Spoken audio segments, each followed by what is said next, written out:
Ever get the feeling that all this talk about change at work, like the big announcements and all those promises, it doesn't really amount to much? Yeah, it's like they put more effort into the announcement than actually changing anything. It's kind of funny, but also kind of frustrating. Oh, absolutely. You see those motivational posters everywhere, but things stay pretty much the same. And it's not just us. I mean, some studies say that like 70%, a huge chunk of those big company change efforts, they just don't work out the way they hope. Yeah, it makes you wonder, are they missing something? Like, what's the secret sauce here? That's what we're diving into today.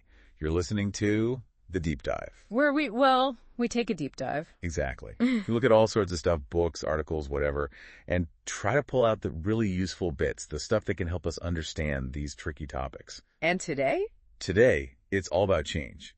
We're looking at this book, Leadership, Saving the Herd, by Dr. Mary Lippitt. Okay, leadership. I'm intrigued already. Is this like a business book disguised as a children's story? Kinda, but in a really smart way. It's a fable, like those stories with animals that teach you a lesson. Got it. So what's the lesson here? What can sheep teach us about change management? Well, it's all about this sheepdog, Charlie, and her herd. They're facing this huge crisis, their pasture's drying up, and they have to find a new place to live. Sounds kind of dire for some sheep. It is, and that's the point. The book uses this simple story to show why change can be so hard and how to make it actually work. So instead of a dry business textbook, we get a story about sheep. I like it. Yeah, it's surprisingly engaging. And the cool thing is, Dr. Lippitt is actually going to be on the Tech Reads podcast talking about the book in detail. Oh, cool. That's the one hosted by Brian Schwartz, right? The one and only. It's sponsored by Softtech, and they're doing a live recording on Thursday, March 27th. March 27th. Got it. What time? Noon Pacific time. Perfect for a lunch break listen. So is this just an online thing, or can people actually go in person? Both. They're doing it in San Luis Obispo, but you can also join via Zoom. Awesome. A chance to actually ask Dr. Lippitt some questions. I'm sure people will have a lot after reading Leadersheep. Definitely. So mark your calendars, folks. March 27th, Tech Reads podcast with Dr. Mary Lippitt. Now let's get back to the book itself. All right, back to the sheep. What's the story really about? So, like I said, this herd is in trouble. Their pasture's drying up. No food. Pretty bad situation. Yeah, that's a sheep's worst nightmare. Right. They're facing starvation.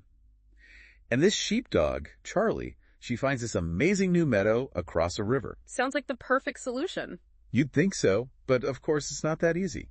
The sheep, they're not exactly thrilled about swimming across a river. Makes sense. New territory. Could be dangerous. I'd be hesitant too. Exactly. And the book does a great job of showing how change, even when it's clearly needed, can be scary. It's like that saying, better the devil you know. Right. But Charlie and the leaders of the herd, they can't just force the sheep to go. So they have to figure out a way to address those fears. Like, how do they convince them it's going to be okay? Well, they start by actually listening to the sheep's concerns. They're worried about predators in the new meadow. They're scared of drowning in the river. Some even worry about losing their place in the herd. Wow, that's deep for a bunch of sheep. But I guess those are pretty basic fears for anyone facing a big change, right? Totally. And the leaders, they take those fears seriously. Charlie, the sheepdog, she scouts out the new meadow to make sure it's safe. They even organize swimming lessons for the sheep.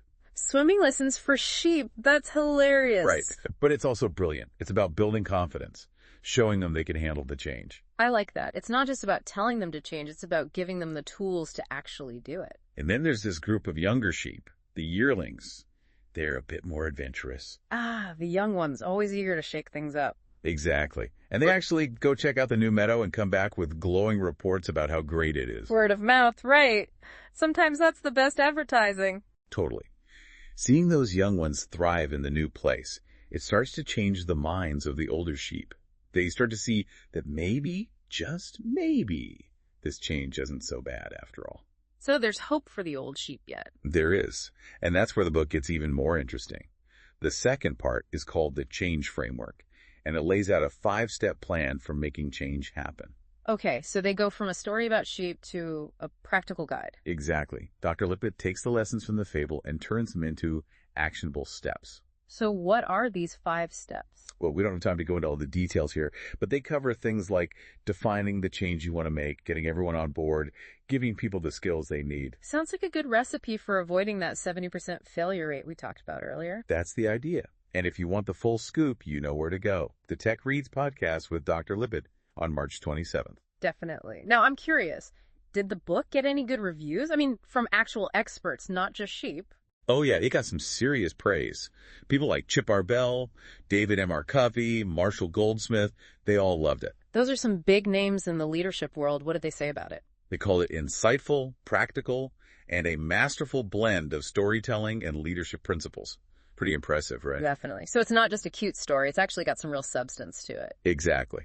And the dedication of the book is really special, too. It's dedicated to Dr. Lippitt's father and brother, Gordon and Ron Lippitt, who were pioneers in the field of organizational development. Oh, wow. So she's carrying on a family legacy here. It seems like it. She's taken those years of experience and expertise and presenting them in a way that's both fun and useful. I like that. So for anyone out there who's dealing with change, whether at work or even in their personal lives, this book sounds like it could be really helpful. Absolutely. And remember, you can hear more from Dr. Lippitt herself on the Tech Reads podcast on March 27th. San Luis Obispo or Zoom, your choice. Noon Pacific time. Be there or be square. Couldn't have said it better myself. And as you go about your day, think about this. What's one change you're facing right now, big or small?